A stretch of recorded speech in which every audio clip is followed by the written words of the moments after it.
La France tremble depuis le samedi 8 juillet 2023, jour de la disparition du petit Émile S.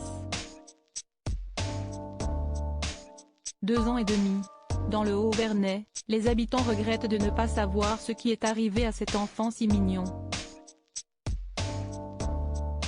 L'enquête n'offre, pour l'heure, toujours pas de réponse.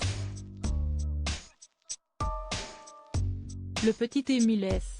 s'est enfui du jardin de ses grands-parents le samedi 8 juillet 2023 et ses parents, Marie et Colomban, sont toujours sans nouvelles. La brigade cynophile, aidée de chiens Saint-Hubert, est parvenue à définir le lieu exact de la disparition, une fontaine située en bord de route, dans une petite rue en pente, mais depuis ? Si est-il dans ce coin, effectivement, que des voisins l'avaient vu passer mais ils sont les derniers à l'avoir aperçu. Dans le Haut-Vernay, lieu de villégiature des grands-parents maternels, on se souvient d'un enfant dynamique et très mignon.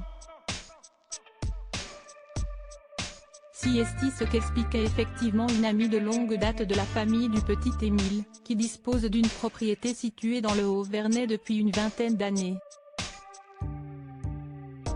Il parle très bien, assurait-elle dans le cadre d'un reportage signé France Télévisions Info. Il faut dire qu'il est constamment au contact des grands, alors, il veut faire pareil.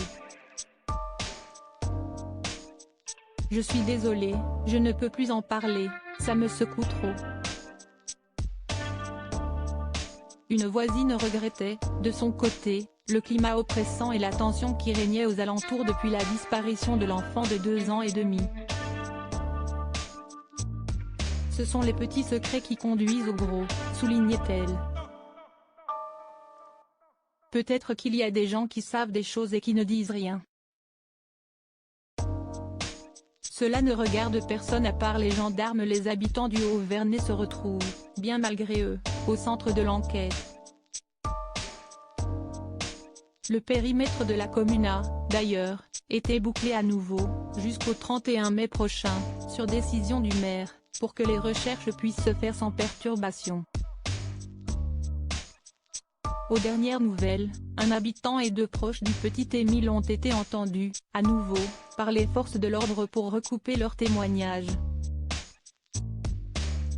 Cela ne regarde personne à part les gendarmes qui me posent des questions, a déclaré l'un des 3, hors de lui.